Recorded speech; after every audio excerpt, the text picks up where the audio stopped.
Ever since Donald Trump deployed the National Guard to Washington, D.C. to try to reduce crime, I've been checking in at the rigorous schedule of whenever someone comments to remind me to check in. The data comes from Washington, D.C.'s police department. They'll let you download a data set, a CSV, of all criminal incidents reported by the police in a year.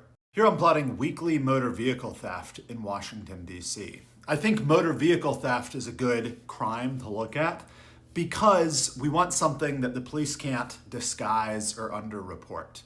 And if your car is stolen, you're going to report that to your car insurance, and your car insurance is going to check that there's a police report of your car being stolen. So there are third parties verifying motor vehicle theft. Homicide is another crime that's unlikely to be covered up or concealed by the police because of how serious it is. But motor vehicle thefts are a lot more common than homicide. So here we have in the dashed line, we have the deployment of the National Guard in Washington, D.C. And the average motor vehicle thefts before then were around 90 per week. And after the deployment, it's around 40 per week. That's a reduction of about 44%. We can do the same thing with homicide data. So before the deployment of the National Guard, the average is about 3.3 homicides per week. And after deployment of the National Guard, the average is 1.8. So that's a 45% reduction in homicide. Now, perhaps crime always slows down, coincidentally, at this moment. To check that, I got data all the way back to 2020 from the same source. On the x-axis, we have number of weeks in the year. So the first week in the year, the second week in the year, and so on. The red line is the line for 2025, and the faint gray lines are all the other years, except for 2025.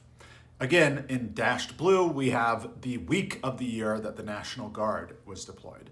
So if crime was always decreasing around this point, we should see the faint gray lines decrease the same way that the red line does. And I don't think we see it. This is for motor vehicle thefts. In other words, before National Guard deployment, the red line seems pretty similar to the faint gray lines.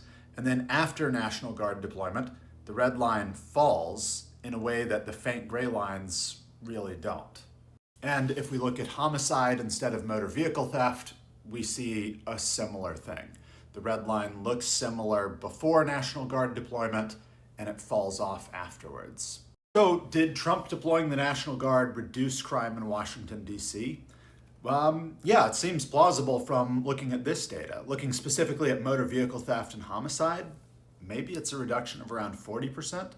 In the previous video when I checked in, I didn't look at these two crimes specifically, and I estimated maybe it was around a 20% decline. So this is at least directionally consistent. There is more we could do to really try to nail this down. For example, the crime data comes with a neighborhood, the neighborhood where the crime was reported. And so we could find counts of crimes per unit of time in each neighborhood and see how every individual neighborhood changes before and after the National Guard deployment. Or we could create a model predicting crime in this year based on the data before the National Guard deployment, and see if the predictions are significantly different. Or we could try to build a synthetic control from crime reports in nearby cities to see if we can accurately predict Washington, D.C. before the National Guard deployment, and then if the actual data really diverges from the predicted data after the National Guard deployment. All those things would give us confidence that, yeah, actually the National Guard really did reduce crime. And then we could start to estimate exactly by how much, and then we could think about the cost of the National Guard deployment versus a good estimate on how much crime was reduced. But I don't really have time to do that. At least not today. I'll just wrap this up with a reminder that on the bulletin board, I post a daily, mostly daily, daily-ish poll about my ideas for videos that I'm interested in making. And then people can vote on the videos if they want to see. So if you want to vote on that, bulletin board. Thanks for your time.